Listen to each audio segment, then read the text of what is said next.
विधानसभेमध्ये तर शिवसेनेशी युती होणार नाही असं स्पष्ट गावित साहेबांनी वक्तव्य मागच्या काळातच केलेलं होतं।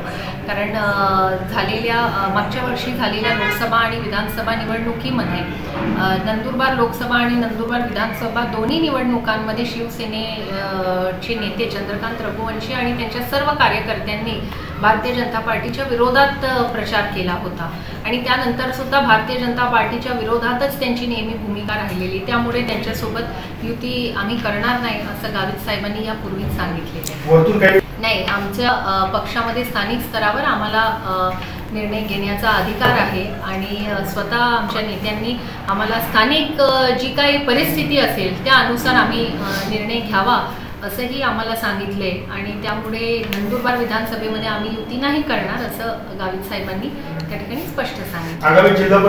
अकलूवा धडगावमध्ये भारतीय जनता पार्टीची प्रमुख लढाई त्या ठिकाणी शिवसेनेच्याच विरोधात असल्यामुळे त्या ठिकाणी शिवसेनेसोबत अक्कलकुवा धडगाव विधानसभेत जिल्हा परिषद पंचायत समितीमध्ये युती होऊ शकत नाही। नंदुरबार विधानसभेचा निर्णय शहादा तळोद्याचे आमदार राजेशजी पाडवी हे तिथला जो निर्णय आहे ते करणार आहे। त्यामुळे ते काय निर्णय घेता, युती करता की नाही ते पूर्णपणे त्यांच्यावर अवलंबून आहे। नवापूर विषयी अजून चर्चा झालेली नाही।